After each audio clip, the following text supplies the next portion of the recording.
Good morning students.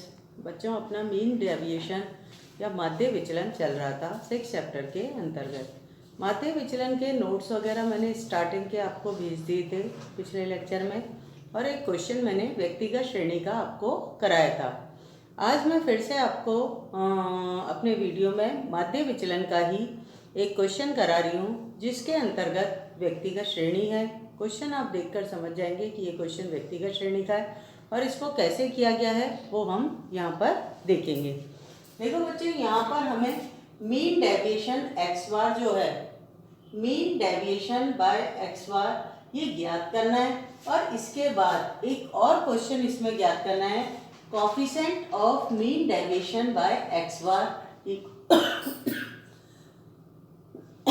Equal to question mark. मैंने आपको बताया था कि माध्य विचलन एक ऐसा माध्य होता है जिसको तीनों माध्यों से ज्ञात किया जा सकता है, एक्स बार की सहायता से भी, एम की सहायता से भी और जेड की सहायता से भी। यहाँ पर आपको माध्य विचलन जो ज्ञात करना है वो एक्स बार की सहायता से ज्ञात करना है। मतलब क्वेश्चन में सबसे पहले हमारे द्वारा एक्स बार ज्ञात किया जाएगा।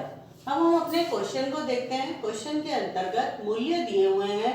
एक्स के अंतर्गत पहले नंबर पर दे रखा है 852, दूसरे नंबर पर 635, तीसरे नंबर पर 792, चौथे नंबर पर 836 दे रखा है और पांचवें नंबर पे 750 दे रखा है। बच्चों, एक बात हमेशा ध्यान रखना, जब भी आपको एक्स बार ज्ञात करना होता है तो आप अपने क्वेश्चन को यदि असेंडिंग ऑर्डर में नहीं है, क्योंकि देखो 852 के बाद 635 आ गया, फिर 792 आ गया, फिर 836 और फिर 750, तो ये क्रम सही नहीं है, तो भी हमारा आंसर सही आएगा, क्योंकि ये अर्थमेटिक मीन है, ये औसत माध्य है, ये आपका गणितीय माध्य होता है।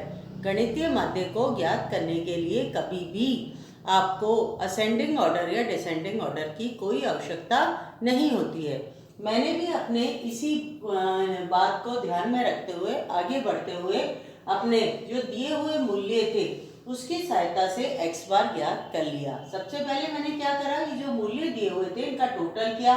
2 और 5 7 और 2 9 और 6 15, 15 का 5 हासिल का 1, 5 और 1 6 और 3 9, 9 और 9 18 19 20 21 और 5 26 हासिल के 2, 8 2 10 और 6 16, 16 और 7 23 और 8 31 और 7 38, 3865 जो मेरे पास प्राप्त हुआ है सिग्मा एक्स। मैंने अपने एक्स बार को ज्ञात किया इसकी सहायता से। फॉर्मूला एक्स बार का सिग्मा एक्स अपॉन एन, प्रत्यक्ष रीति का फॉर्मूला मेरे द्वारा यहाँ यूज किया गया है। सिग्मा एक्स की जगह मैंने 3865 लिखा है, और नंबर ऑफ आइटम, क्योंकि ये टोटल 5 आइटम थे, 1 2 3 4 5, तो ऐसी स्थिति में नंबर ऑफ आइटम कितने हो गए 5। 5 से इसको काटे तो 5 बन जाए 5, और इसको काटने पर 773 हमारे प्राप्त हुआ। ये जो 773 हमें प्राप्त हुआ है इसे हम एक्स बार या समांतर माध्य कहेंगे। 773 हमारा क्या है, समांतर माध्य।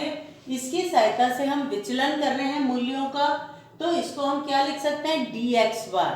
क्या लिख सकते हैं, D x bar, deviation of X bar की X bar, deviation of X series by x bar. तो और इसके साथ ये दो मॉड्यूलस की रेखाएं खींच दी हैं, इसके दोनों साइड में, डी एक्स बार के दोनों साइड में ये वे रेखाएं हैं जो ये बताती हैं कि हमारे द्वारा जब डी एक्स बार ज्ञात किया जा रहा है तो प्लस माइनस के साइन को इग्नोर किया जा रहा है। यहाँ पर मेरे द्वारा डी एक्स बार के बाद इक्वल टू का साइन लगाकर कैसे डी एक्स बार ज्ञात किया है उसको बताया जा रहा है। बच्चों, यहाँ पर आपके मॉड्यूलस की रेखाएं आएंगी, क्योंकि इन दोनों के बाद इन दोनों का जो डिफरेंस होगा, चाहे वैसे मैंने यहाँ पर लगा दी थी मॉड्यूलस की रेखा, लेकिन इसके साथ भी आप लगा सकते हैं। यहाँ पर x माइनस एक्स बार जो आपने लिखा है इस और मॉड्यूलस की रेखाओं के अंतर्गत, तो इसका मतलब साइन इग्नोर हो गए,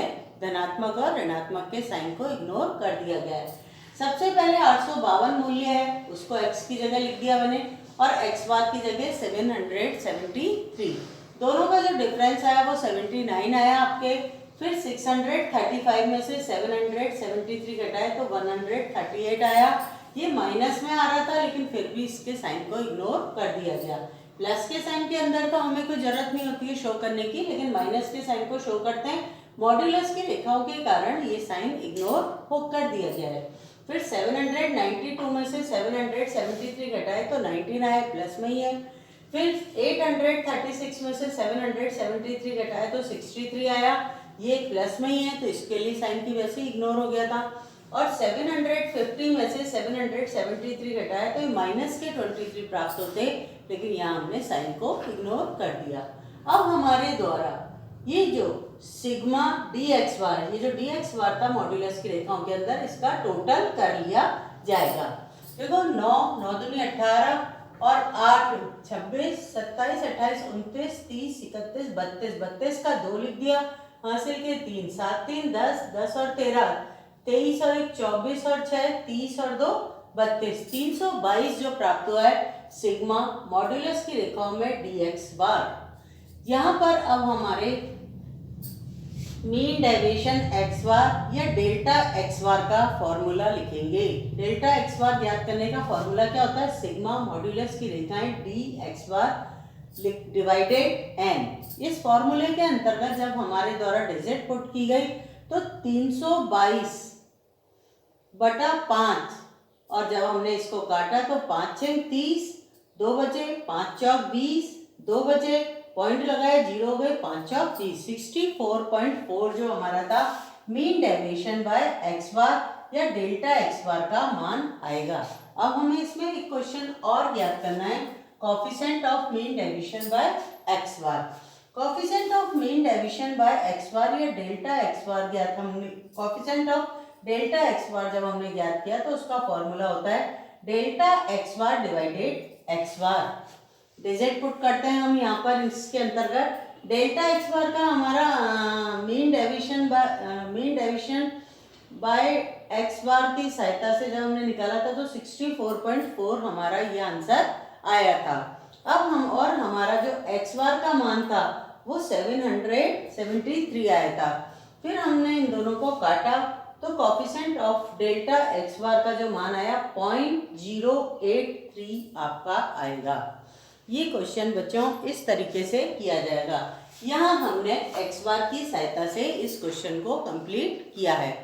अब एक क्वेश्चन मैं आपको दे रही हूँ, उस क्वेश्चन को आपको अपनी प्रैक्टिस करनी है। वो क्वेश्चन आपको मीन डेविएशन की सहायता से ज्ञात करना है। बच्चों यहाँ पर मैं आपको उस क्वेश्चन को उतार रही हूँ, उस क्वेश्चन को आप अच्छे से करके और फिर मेरे पास भेजिएगा। इसके अलावा मैं आपको एक और क्वेश्चन दूंगी जिस क्वेश्चन के अंदर आपको मीन डेविएशन ज्ञात करना है। कॉलम मैं आपको बता दूंगी और आपको उस क्वेश्चन के अंदर mean deviation by x bar और मीन डेविएशन बाय मीडियन दोनों ही ज्ञात करके बताने। बाकी नेक्स्ट लेक्चर में मैं उस क्वेश्चन को सॉल्व करके भी आपको बताऊंगी। क्वेश्चन लिख लीजिए अपना। क्वेश्चन के अंतर्गत दी हुई डिजिट है। सबसे पहले तो इसके अंतर्गत आप ये लिखिए, सबसे पहले तो इस क्वेश्चन के अंतर्गत लिखिए आप mean deviation by x bar. Mean deviation by x bar equal to question mark, फिर coefficient of mean deviation X bar equal to question mark, और दूसरा है इसके अंदर mean deviation by median equal to question mark, और coefficient of mean deviation by median equal to question mark. इसमें आपको 4 question ज्ञात करने हैं बच्चों। क्वेश्चन के अंतर्गत आपके मूल्य दे रखे हैं, जो मूल्य दे रखे हैं वो लिखते जाओ आप। 47 50, फिर लिखना 58, नेक्स्ट है 45, फिर है आपके 53,